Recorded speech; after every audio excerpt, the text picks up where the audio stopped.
Can they keep it under 30 minutes? That is the question. Welcome to The Half. My name is Aaron Montgomery. This is Erich Campbell. Eric, have you talked enough already today, or you want to keep going? No, apparently I'm just going to go all day long, man. I'm just going to host everything. Anybody else who has a show, I'm coming for you. All right. Well, Christine says, hi, guys. Apparently, I'm just following you around today. We appreciate that, Christine. Thank you very much for being here. Yes. Justin, happy 30 on Friday to you guys. Happy 30 to you as well. Yes. So I needed this 30 minutes. Thank you for the break time. Excellent. Right? Kevin, I like this. Eric needs to sit in the penalty box for going over here. Can we just... No, I'm just kidding. Oh, man. He really cut me out. That was your penalty box. All right. Kingsbury Crafts, happy Friday to you. Yeah. Oh, Brian knows us too well, apparently. But yes, Brian knows me well enough to know I can never keep anything under 30 minutes unless we literally cut me right off. Yeah, exactly. Okay, Jeremy, if you didn't see the Two Regular Guys, folks, go check out Two Regular Guys from today. Jeremy Picker was on, and he was awesome. So there was a reason why we couldn't keep it short today. Yeah, he was so good. I was about ready to just post in a little private chat that you guys should just keep going. I'll go get the half started, and you just overlap a little bit. But no, it was great, and it was a really awesome conversation you guys had. I was telling Jeremy afterwards I didn't want him to get a complex because the two times we've had him on the Two Regular Guys, the Two Regular Guys weren't really there, but it brings this new layer when you guys get to, as you said, geek out about things. So that was fun. Yeah, it was a little present for the embroidery and applique lovers out there. I know Andrea Bombrito came on and she was like, applique, I love it. And I'm like, yeah, I do too. It's something I don't always get to talk about, but it's fun to get to mess with. I love that stuff. Yeah. Yeah. Christine says, we know the answer to that question. No, you can't keep it under 30 minutes.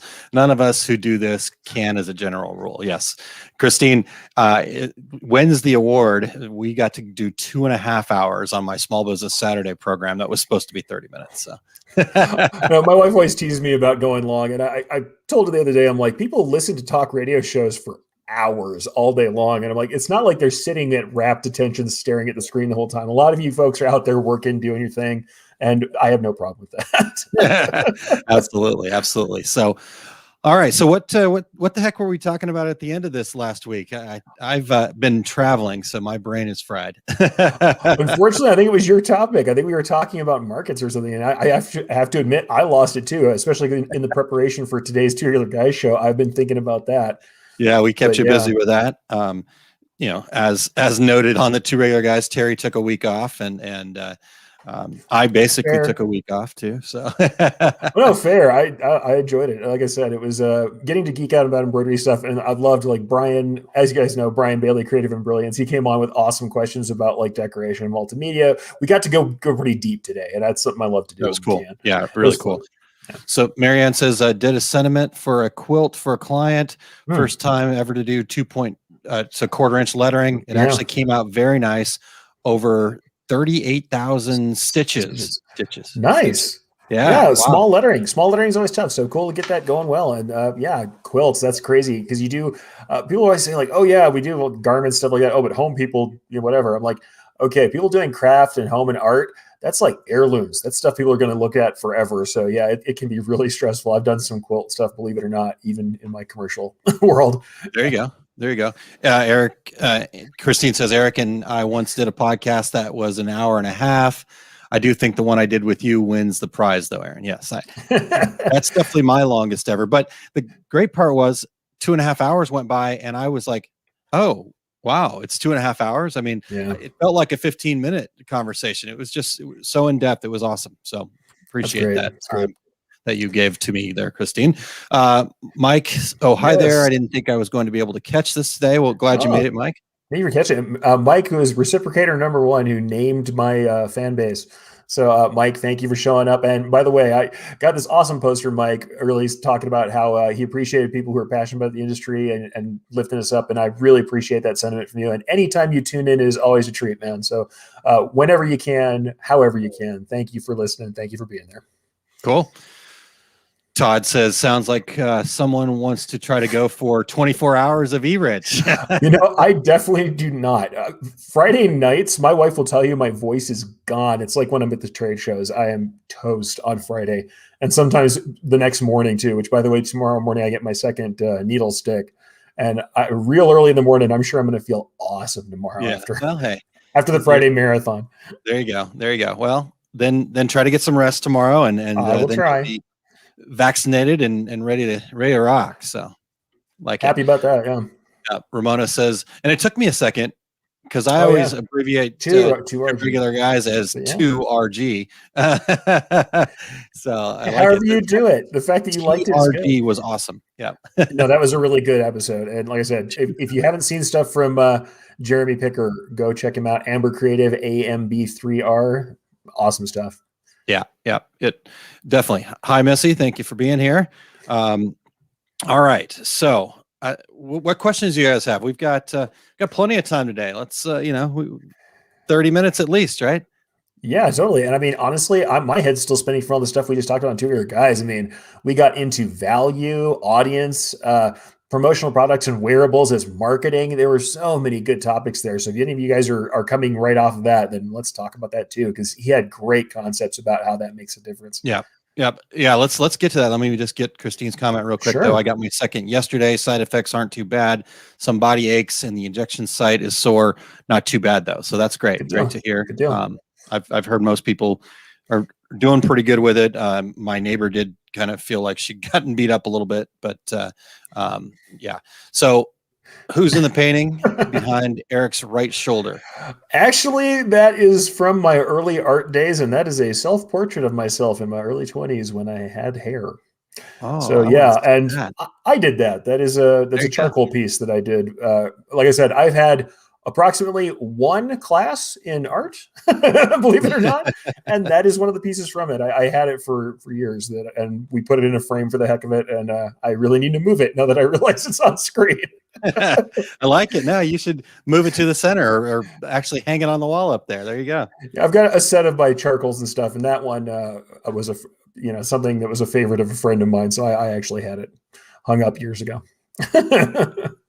Now it's just a sad memorial of the hair that I once had. Yeah, I'll show you my art skills. I'll hang my self-portrait up right here. So, how'd I do? Pretty good.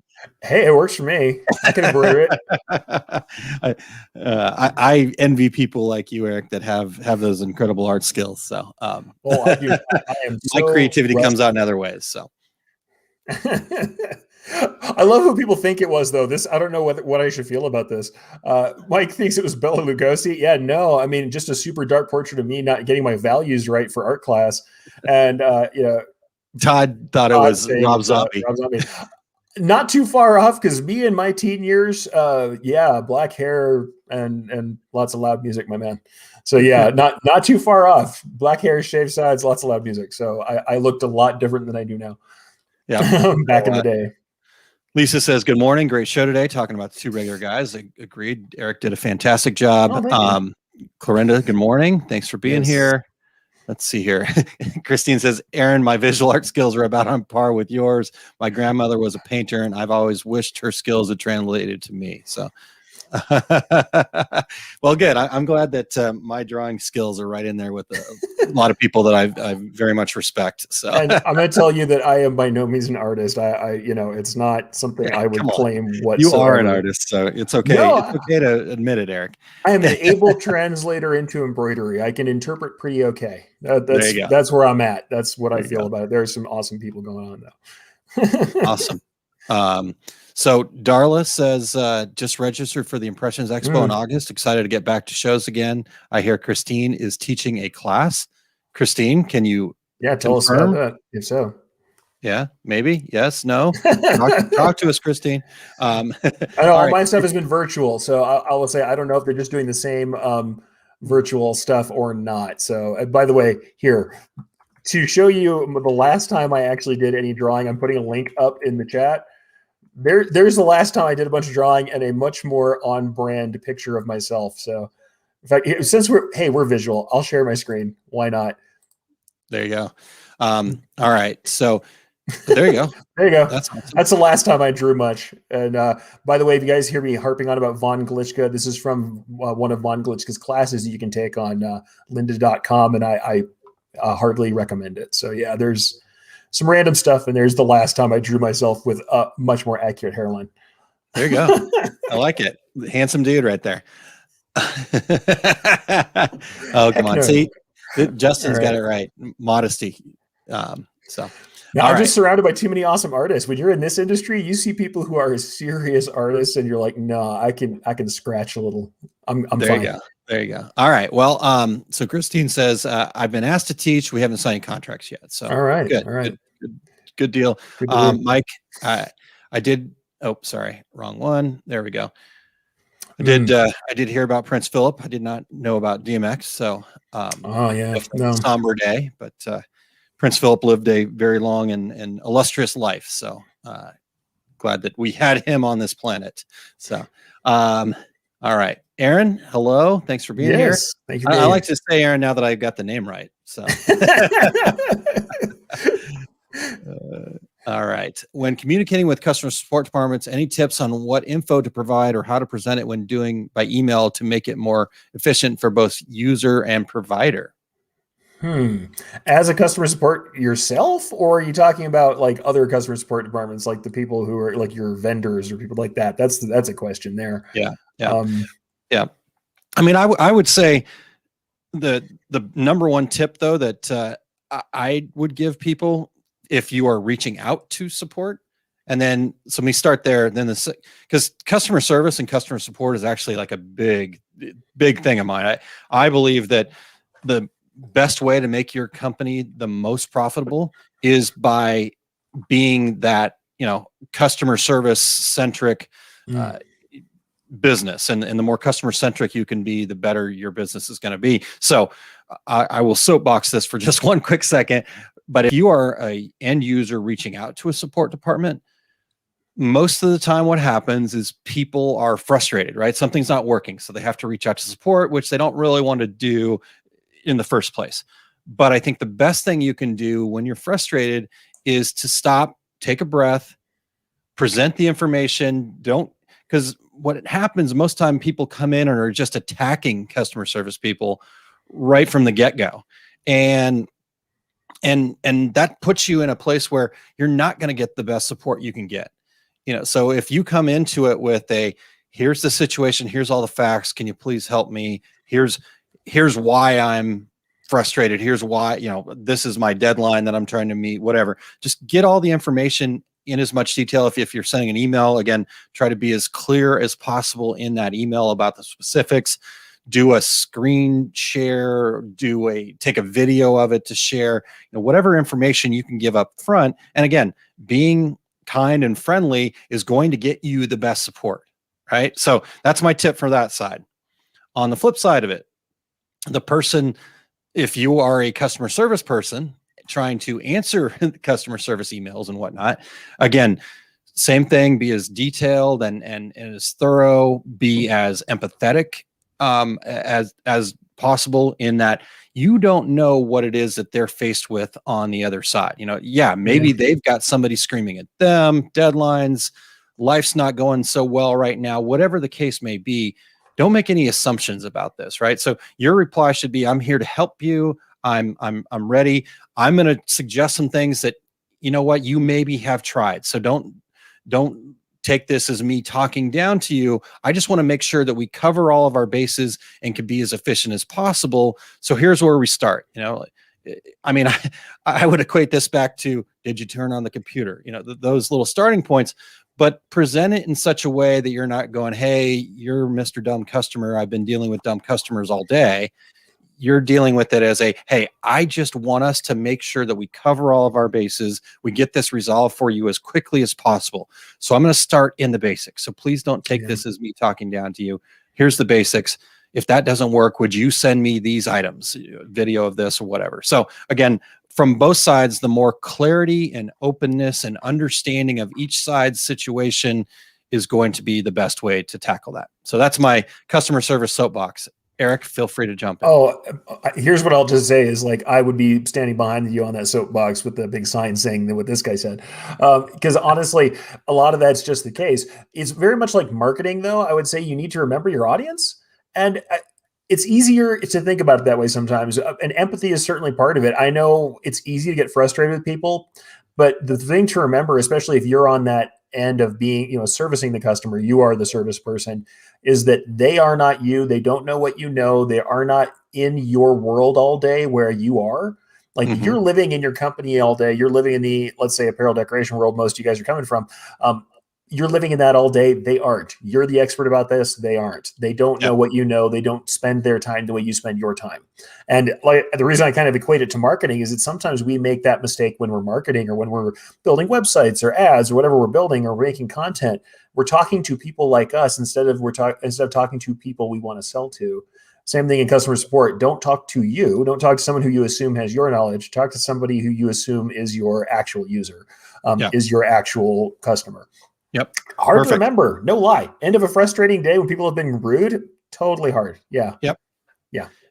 But that's your job, right? That's what your job is. Whether you're the business owner or whether you are a customer service person, that is your job. So you've got to figure out the best way to do that. And most of the time, customer service issues do boil down to the fact that their expectations weren't met. So how do you clarify this? The other part of this is you can take all of this as a learning opportunity, right? There was some basic information that maybe wasn't shared up front or whatever, but again, and there's going to be people that just, they're having a bad day, and every day is a bad day for them. And that's okay, but you chose to take their money. So the second you chose to take their money, now it is the customer's always right. So when I'm being my best self, the way I put it is this: one of the strangely useful classes I took for business in college was actually a philosophy course.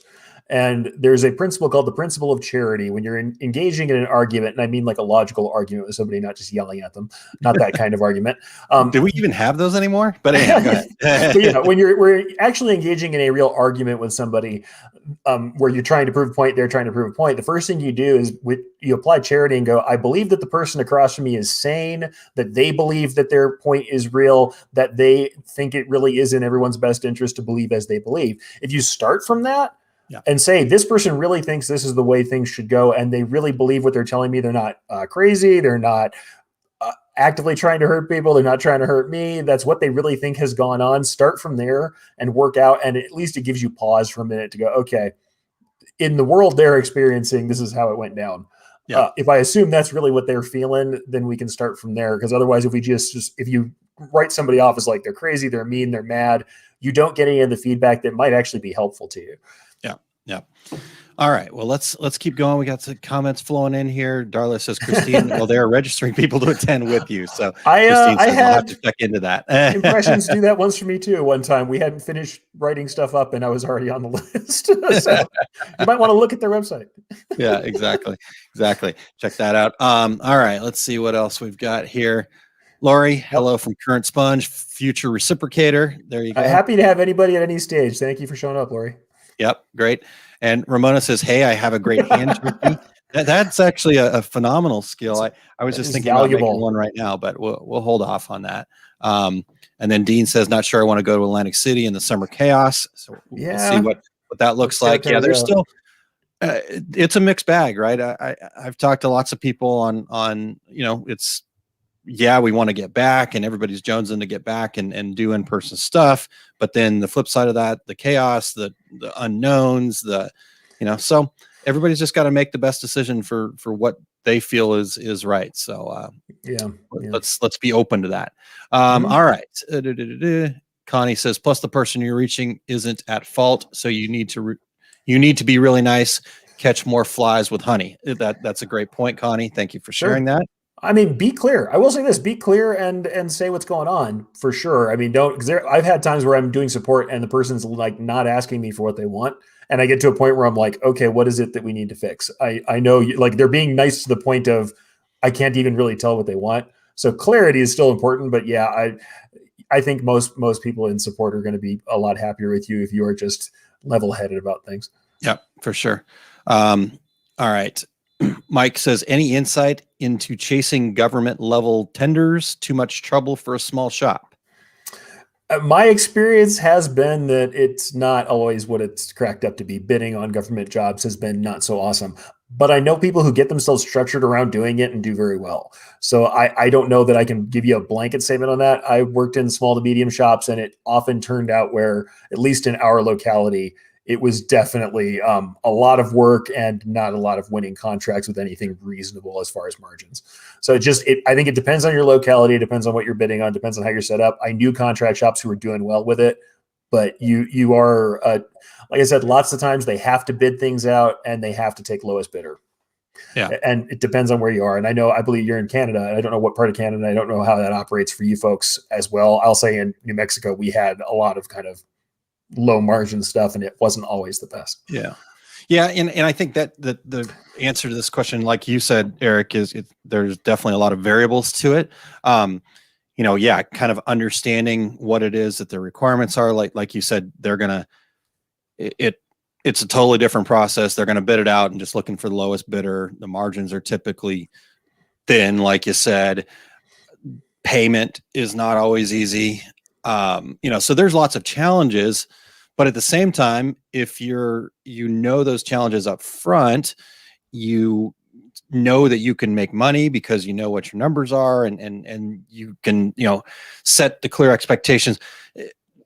I think what happens to a lot of us is we get this deer in headlights situation where it's business. We want business, right? We need to bring in orders to keep our business going. It's like, I just need to keep the machines running, et cetera, et cetera.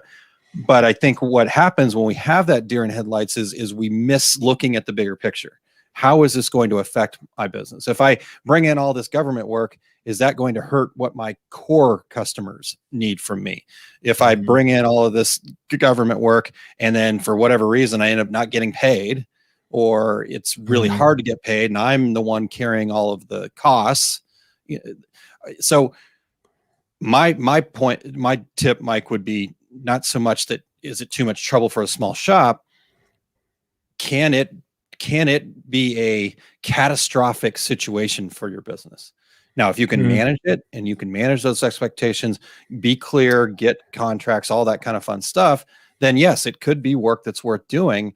But I think just kind of looking at it as a blanket, should I do it or not, to me is a little more challenging. I want to know, could this be catastrophic to my business if I take this on and it doesn't go well? Well, we had stuff where it was different when they had like request for proposal kind of type of stuff when you're bidding on big government contracts versus we had tons of government organizations that had their own budgets that they were allowed to spend on apparel or uniforming. Those were good. Like those were good because they were almost like normal customers, as long as all of the T's were crossed and the I's were dotted, and we got all of the terms set up ahead of time. Yeah, those were a little more of a known quantity. Whereas like doing the request for proposals, that stuff didn't pay off, at least for us, as much. Yeah. But like I said, it could be structured differently where you are. I can't tell you for sure. Yeah. I will say that, like I said, the big proposal stuff wasn't as fruitful, but did tons of work with individual land bureaus and government agencies and police and fire.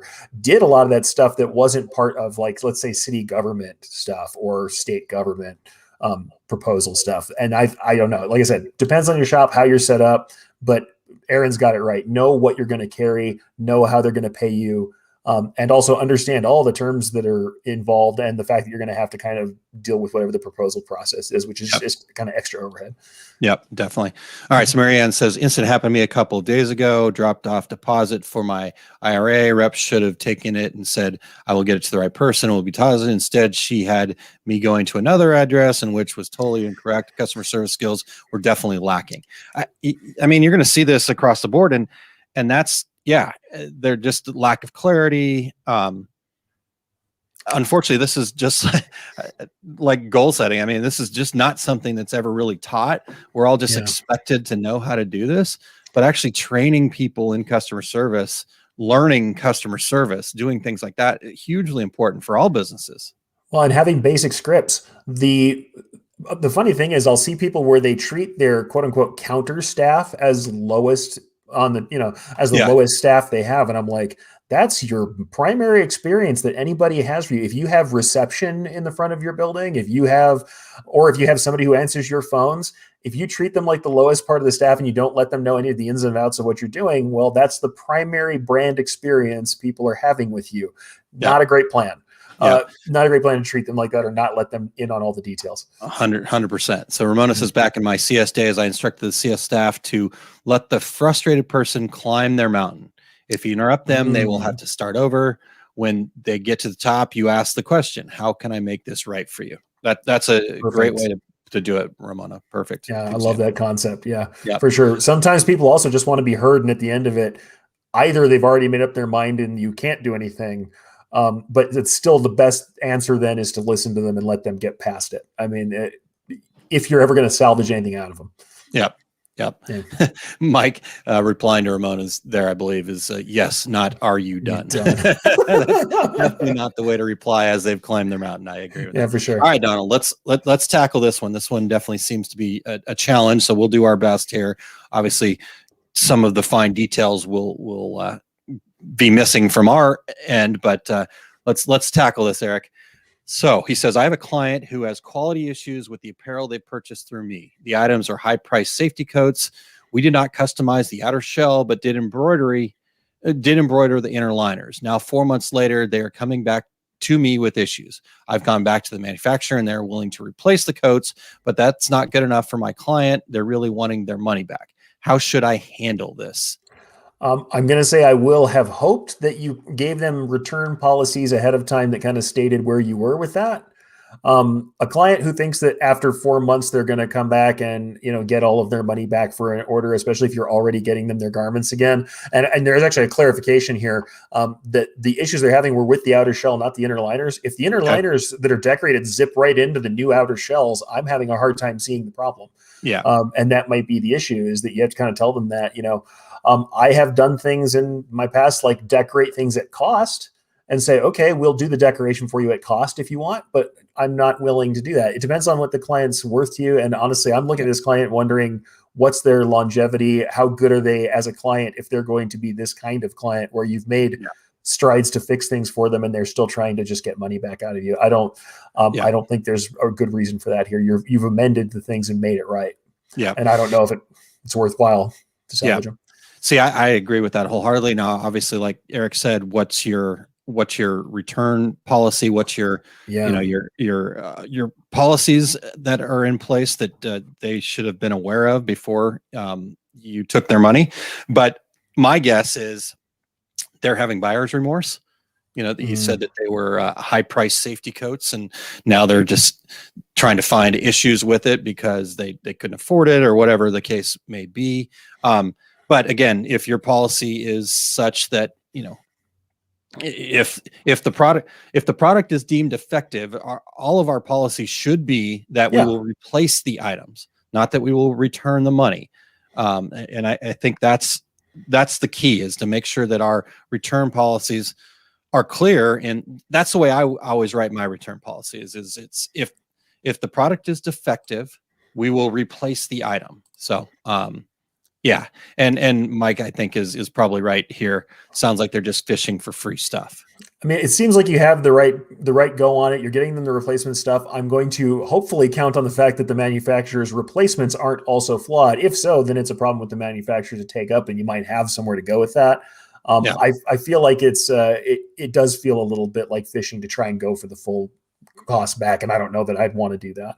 Even though usually I'm one for replacing and making things right. There's making things right, and then there's taking a bath for what looks like not too much reason at all. Yeah. My friend Doug Quinn jumped in talking back again about what we're talking about with the government stuff, government work. In fact, Mike said, so government work may not always be the windfall it has the reputation to be. It may not, but it also could be too. And I think Doug's point here, and I know Doug from the log home industry. Doug and I are good friends. He said, I jumped through the hoops and landed the first government contract. I was then put on a preferred vendor list. So that was pretty cool. So yeah, no bids. Well, you know what they always say about the government.